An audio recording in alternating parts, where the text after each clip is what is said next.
அனைவருக்கும் இனிய மாலை வணக்கம். நான் உங்கள் பாஸ்கர் மேக்ஸ் யூடியூப் சேனல். இப்போது நம்ம பார்த்தீங்கன்னா பாஸ்கர் மேக்ஸ் அகாடமிக்கில் எஸ்ஐ நோட்டிஃபிகேஷன் வந்திருக்கு. அதுக்கு வந்து காவலன் டெஸ்ட் பேட்ச் பாஸ்கர் மேக்ஸ் அகாடமியில் காவலன் எஸ்ஐ டெஸ்ட் பேட்ச் ஆரம்பிச்சிருக்கோம். டோட்டலாக பார்த்தீங்க அப்படின்னு கேட்டிங்கன்னா 1400 போஸ்ட்டுக்கிட்ட வந்திருக்குங்க. ஓகேவா? ஸோ இதுக்கு முன்னாடிலாம் பார்த்தீங்கன்னா 400 போஸ்ட்டு 500 போஸ்ட்டு 600 போஸ்ட்டு இது மாதிரி தான் எஸ்ஐக்கு நோட்டிஃபிகேஷன் வந்திருந்தோம். ஆனால் இப்போ பல்காக இவ்வளோ வந்திருக்கு. அதனால் ஒரு நல்ல வாய்ப்பு. டிஎன்பிஎஸ்சி மாணவர்கள் நீங்களும் என்ன பண்ணலாம், நல்லா நீங்கள் படிச்சிருந்தீங்கன்னா இதில் போடலாம்.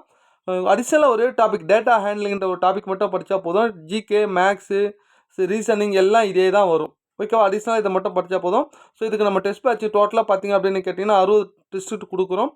ஃபீஸ் வந்து வெறும் 500 தான். டாபிக் வைஸாக 48 டெஸ்ட்டும் ஃபுல் டெஸ்ட்டு ஒரு 13 டோட்டலாக 60 டெஸ்ட்டு கொடுக்குறோம். 1400 கிட்ட போஸ்ட்டு கிட்ட இருக்குங்க. நல்ல சேல்ரி. ஓகேவா?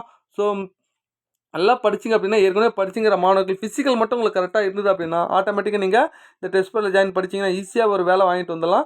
பட் டிஎன்பிஎஸ்சியில் போகிற எஃபெக்டை விட ஒரு பாதி அளவுக்கு இது போட்டாலே போதும். ஏன்னா ஏற்கனவே படித்து வச்சுருப்பீங்க. அதனால் உங்களுக்கு வாய்ப்பு இருந்தது அப்படின்னா படிக்கணுன்னா யாருன்னா படிங்க. நம்ம டெஸ்ட் பேட்சில் ஜாயின் பண்ணி படிங்க. யாராவது ஃப்ரெண்ட்ஸ் கேட்டாங்க அப்படின்னா நீங்கள் இந்த பாஸ்கர் மேக்ஸ் அகாடமியில் இந்த நம்பர் கொடுத்துருக்கேன். கீழே அந்த நம்பரை நீங்கள் சென்ட் பண்ணி விடுங்க. ஓகேவா? இந்த ஷெடியூல் பார்த்தீங்க அப்படின்னு கேட்டால் உங்களுக்கு நல்லாவே புரியும். இங்கே பாருங்கள், டேட் வைஸாக டெய்லி டெஸ்ட்டு கொடுத்துருப்பேன். ஓகேவா? டெய்லி டெஸ்ட்டுக்கு பர்சன்டேஜ் பேசிக்காகவே கொடுத்துருப்பேன். இடையில டேட்டா ஹேண்ட்லிங் பாருங்கள், by chart, data handling, bar graph. ஓகேவா? 30 கொஸ்டின்ஸ் கொடுப்போம். அது இல்லாமல் ஃபுல் டெஸ்ட்டு ஒரு 13 கொடுப்போம். இது வரைக்கும் நீங்கள் பார்த்தாலே போதுங்க. அந்த 40 கொஸ்டின்ஸுக்கு ஈஸியாக நம்ம அடிச்சுட்டு வெளியே வந்துடலாம். அதனால் நல்லா ப்ராக்டிஸ் பண்ணுங்கள். ஓகேவா? டெஸ்ட் பேட்ச் ஜாயின் பண்ணுங்கள். நம்ம என்ன தான் சென்டர் போய் படித்தாலும் டெஸ்ட்டுன்னு ஒன்று போடும்போது தான் உங்களுக்கு ரொம்ப யூஸ்ஃபுல்லாக இருக்கும். அதனால் நீங்கள் படிக்குங்க. யாராவது மாணவர்கள் கேட்டிருந்தா கூட இதை சொல்லுங்கள். ஓகேவா? வாழ்த்துக்கள். தேங்க்யூ.